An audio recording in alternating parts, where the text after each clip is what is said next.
आज का हमारा टॉपिक है डिजीज़ रिलेटेड टू मसल्स के बारे में है। और इस केस में जो पहली डिजीज़ है आज हम स्टडी करेंगे वो है मसल फटीग है।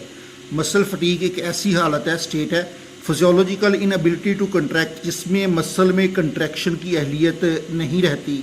अब इसके मेन काजेस क्या हैं? मेन काज है relative deficit of ATP. ATP की प्रोडक्शन प्रॉपर नहीं होती। जब एटीपी प्रॉपर नहीं है तो डेफिनेट बात है एटीपी चाहिए क्रॉस ब्रिजेस को तोड़ने के लिए, क्रॉस ब्रिजेस टूटेंगे नहीं। ये इसका फर्स्ट मेन काज है। दूसरा है कि accumulation of lactic acid, muscles के अंदर लैक्टिक एसिड का जमा हो जाना, क्योंकि जब एनारोबिक रेस्पिरेशन होगी तो उससे लैक्टिक एसिड जमा होगा। आयनिक इम्बैलेंस, जिससे आयन के जो तवाज़न में इम्बैलेंसमेंट आ जाएगी।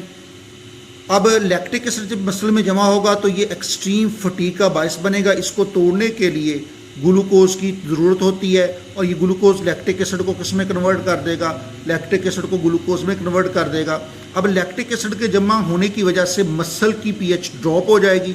नतीजतन मसल टू एच, मसल के अंदर दर्द होना शुरू हो जाएगा। इसके ये एक इम्पॉर्टेंट शॉर्ट क्वेश्चन भी है कि what are main causes of muscle fatigue, ये अक्सर पेपर में आता है। टिटैनी, ये भी मसल की कंट्रैक्शन है।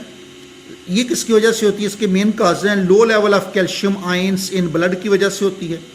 अब इसके बॉडी के ऊपर इफेक्ट्स क्या हैं? सबसे पहले increase excitability of neurons, excitability में इजाफा होता है।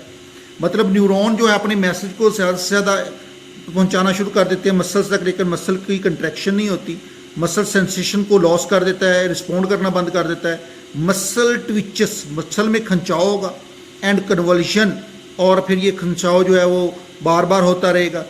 अगर इस डिजीज़ को अनट्रीटेड छोड़ दिया जाए, इसका इलाज ना करवाया जाए, तो ये प्रोग्रेसिव बढ़ती हुई स्पाज्म ऑफ लेरेंक्स के अंदर खंचाव पैदा हो जाएगा, रेस्पिरेटरी पैरालिसिस होगा और आखिरकार इंसान की डेथ हो जाएगी। ये भी बड़ा इंपॉर्टेंट शॉर्ट क्वेश्चन है कि डिफरेंशिएट बिटवीन टिटैनी एंड टेटनस जो है।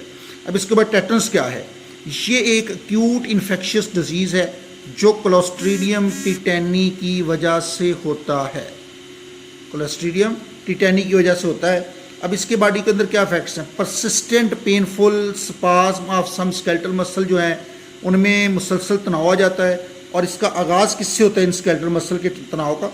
सबसे पहले जॉस जो हैं वो स्टिफ सख्त हो जाएंगे, फिर नेक मसल सख्त होंगे, और ये प्रोसेस जब बढ़ता चला जाएगा तो आखिरकार जाज़ में सख्ती आ जाएगी, यानी जॉ लॉक हो जाएंगे।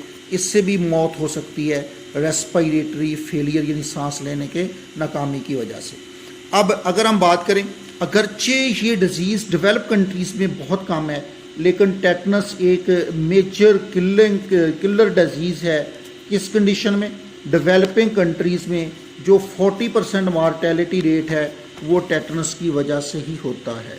इसके बाद अगली डिजीज़ है क्रैम्प, जिसको हम अपनी ज़बान में कडल पड़ना भी बोलते हैं। ये भी टिटैनिक कंट्रैक्शन है अंटायर मसल की।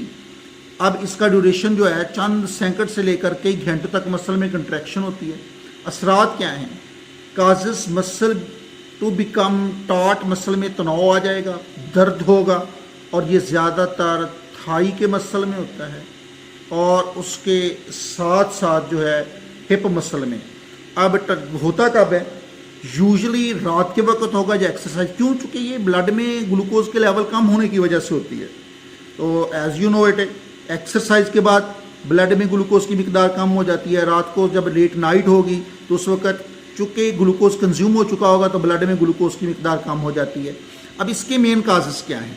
लो ब्लड शुगर लेवल है, इलेक्ट्रोलाइट की कमी का हो जाना, यानी आयंस वगैरह की, डिहाइड्रेशन हो जाना, या बेटे इसी तरीके से स्पाइनल कॉर्ड और न्यूरॉन जो हैं जब वो ज़्यादा से ज़्यादा मैसेज को भेजेंगे, इरिटेबिलिटी होगी तो उसकी वजह से होंगे।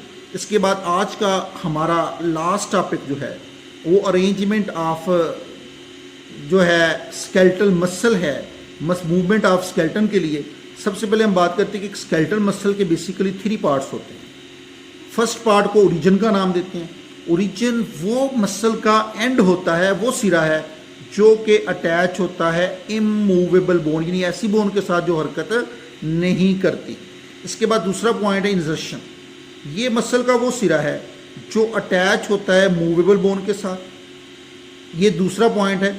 दूसरा पार्ट है, इस दोनों के दरमियान में एक स्लाइटली स्वोलन पोर्शन होता है जिसको हम थिकर पोर्शन होता है, जो कि ओरिजिन और इंजर्शन के दरमियान पाया जाता है और ये कंट्रैक्ट भी करता है, इसको हम बेली का नाम देते हैं। इसके बाद नेक्स्ट कनेक्टिव टिश्यू के मतलब है।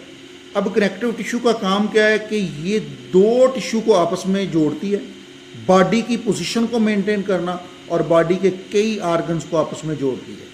कनेक्टिव टिश्यू फिब्रिल्स की आगे दो टाइप हैं बेसिकली। पहली लिगामेंट है जो कि बोन को बोन के साथ अटैच करती है और ये स्लाइटली इलास्टिक है। दूसरी टेंडन है जो मसल को बोन के साथ अटैच करेगी, ये नॉन इलास्टिक है।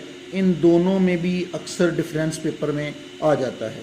और इसके मतलब कोई क्वेश्चन हो तो वॉइस मैसेज किए जाइएगा व्हाट्सएप नंबर पे ऊपर, जो हमारा बायोलॉजी GDC डारावाला का जो बना हुआ है ग्रुप, तो मैं आपको आंसर दे दूँगा। अल्लाह हाफिज़।